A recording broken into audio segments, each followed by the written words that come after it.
The 4% rule is probably the single most repeated piece of retirement advice in the English-speaking world. Withdraw 4% of your portfolio in your first year of retirement. Increase that dollar amount with inflation every year after, and your money should statistically last 30 years. It's clean, it's memorable, and it's almost completely wrong for Australian retirees, not because the underlying mathematics are flawed, but because the rule was built entirely around American assumptions. American tax treatment, American market history, American retirement length expectations, and an American government safety net, structured nothing like ours. Today I'm going deep on exactly why the 4% rule breaks down when you apply it to an Australian retirement, and I'm going to give you one specific alternative, not 6 options to choose between, but a single coherent framework designed around the actual structure of the Australian retirement system. The 4% rule originates from research conducted in the mid-1990s, most famously the Trinity study, which analyzed historical American stock and bond market returns from 1926 onward to determine what withdrawal rate a retirement portfolio could sustain over a 30-year period without running out of money. In the vast majority of historical scenarios, the conclusion was that withdrawing 4% of the portfolio's value in year 1 and then increasing that fixed dollar amount each subsequent year, purely to keep pace with inflation, regardless of how the portfolio actually performed, succeeded in roughly 95% of 30-year periods, drawn from American market history. This is a fixed, inflation-adjusted dollar withdrawal, not a percentage of the current balance, which is the first and most fundamental detail most people repeating the rule have never properly understood. If you retire with $1 million,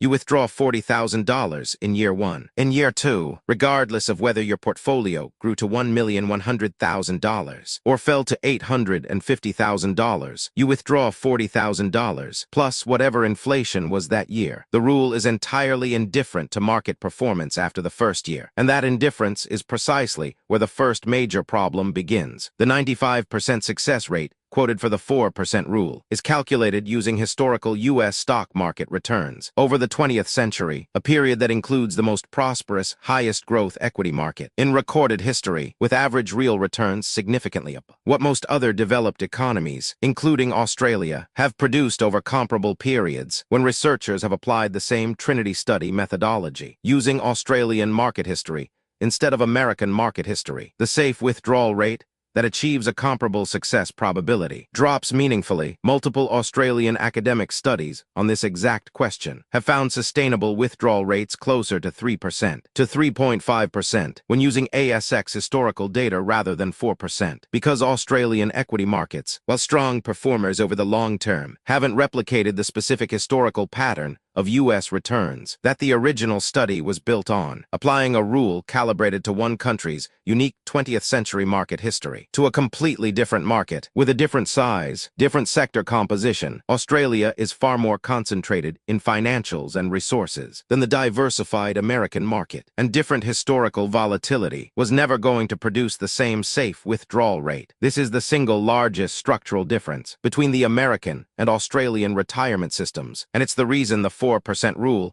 is fundamentally miscalibrated for almost every Australian retiree who isn't extremely wealthy. The Trinity study assumes the retiree's entire income comes from their investment portfolio. There's no meaningful government income supplement built into the model. In Australia, the age pension is means-tested, but available to a very large proportion of retirees in some form. And critically, it functions as a dynamic safety net that strengthens precisely when a self-funded portfolio is under the most pressure. If an Australian retiree's super balance falls significantly during a market downturn, their assessable assets fall too, which under the assets test taper rules typically increases their age pension entitlement at exactly the moment their portfolio needs the most protection from withdrawals. A retiree drawing from a $700,000 balance who experiences a serious market correction doesn't face the same all-or-nothing risk an American retiree relying purely on a portfolio does, because the pension automatically partially recalibrates as their assets decline. The 4% rule, designed for a system with no equivalent safety net, doesn't just fail to account for this, it actively produces overly conservative outcomes for Australians who could safely draw more, precisely because it assumes a level of self-funding risk that the Australian system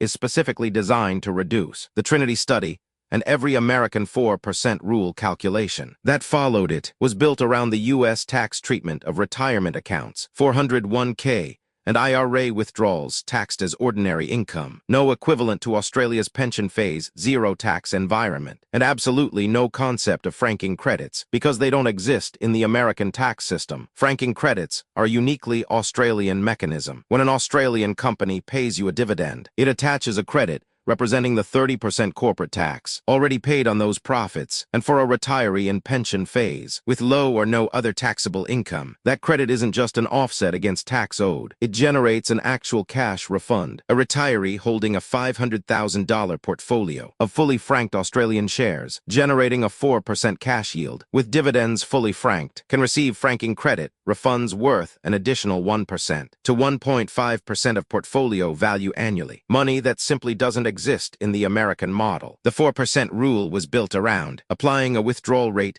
calculated without any allowance for this Australia-specific income source, means the rule systematically understates how much income an Australian retiree's portfolio can actually generate, particularly for retirees who structure their share portfolio specifically around fully franked Australian equities. The original 30-year assumption in the Trinity study was based on a retirement starting at 65 and extending to 95, a reasonable but rigid assumption that doesn't reflect the actual range of Australian retirement timelines. Australians can access superannuation from preservation age 60, and a meaningful number retire well before age pension eligibility at 67, which, as covered in our video on retiring at 60, can create retirement funding periods of 30 to 35 years, rather than 30. Conversely, a retiree who works until 70 and has a shorter life expectancy due to health circumstances might genuinely only need a 15 to 20-year funding period, where a significantly higher withdrawal rate than 4% would be entirely safe. Applying a single fixed rule across this range of actual retirement lengths produces meaningfully wrong outcomes at both ends. Overly conservative for short retirements, genuinely risky for long ones, because the rule was calibrated to a single point estimate of 30 years, rather than a framework that adjusts based on your actual expected retirement horizon. As covered in detail in our video on why retirees run out of money in year 12, fixed dollar withdrawals that ignore sequence of returns risk are one of the most damaging structural mistakes in retirement income planning, and the 4% rule, in its original and most commonly repeated form, is exactly that, a fixed dollar amount adjusted only for inflation, regardless of portfolio performance. A retiree who mechanically follows the original 4% rule through a serious market downturn in their early retirement years is withdrawing an unchanged, inflation-adjusted dollar amount from a significantly smaller balance, precisely the behavior that accelerates depletion most severely. The Australian system, with its means-tested pension floor and its tax-advantaged pension phase, was never designed around a static, inflexible withdrawal pattern. It was designed around a system that responds to changing circumstances, and a withdrawal strategy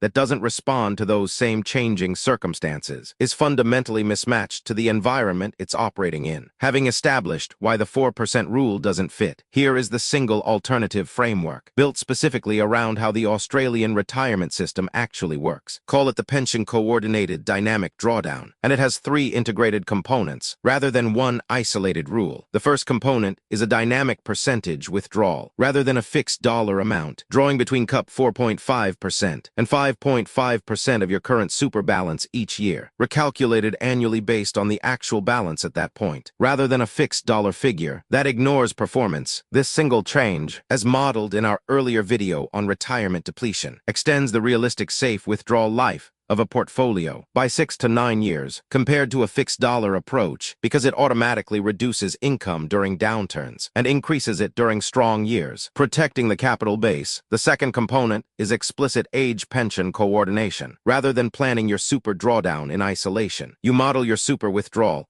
alongside your projected age pension entitlement at every stage of retirement, recognizing that as your assessable super balance declines through both drawdowns and any market volatility, your pension entitlement typically increases under the taper rules, partially offsetting reduced super income. This means an Australian retiree can often sustain a withdrawal rate at the higher end of the 4.5% to 5.5% range, specifically because the pension safety net absorbs downside risk that the original 4% rule had no equivalent for. The third component is a structured cash buffer, covering 2 to 3 years of essential living expenses, held outside the growth portion of the portfolio, specifically to avoid being forced to sell growth assets at depressed prices during the early retirement years, directly addressing the sequence of returns risk the original rule ignores entirely. Consider an Australian single homeowner retiring at 67, with $700,000 in super. Following the original 4% rule mechanically, they withdraw $28,000 in year 1, increasing only with inflation regardless of performance, with no explicit coordination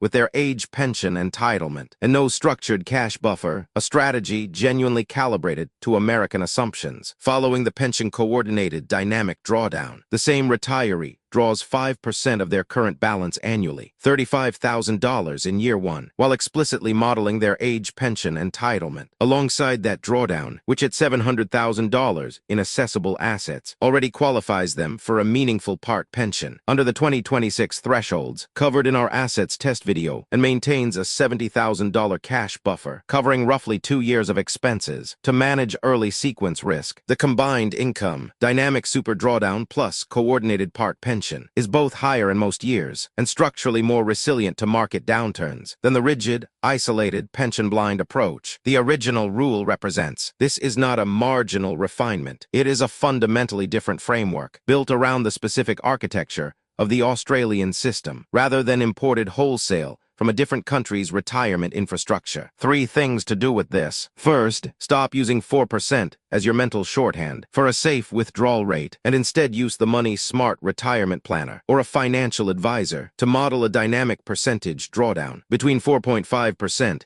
and 5.5% based on your actual balance, reviewed annually rather than fixed at a single dollar figure indefinitely. Second, explicitly model your age pension entitlement alongside your super drawdown at every stage of your retirement plan, rather than treating the two as separate, unconnected income sources, because the interaction between them is precisely what makes the Australian system different from the one the 4% rule was built for. Third, build a 2 to 3 year cash buffer before you retire, specifically structured to absorb the first 5 years of retirement without forcing the sale of growth assets during a downturn, addressing the sequence of returns risk that a fixed dollar rule has no mechanism to handle. The 4% rule isn't wrong because the people who created it made a mistake. It's wrong for Australia because it was never built for Australia. It was built for a retiree with no means-tested pension, no franking credits, and a 30-year American market history. That doesn't match ours. The Australians who get this right aren't the ones blindly applying an imported number. They are the ones who understand the actual mechanics of the system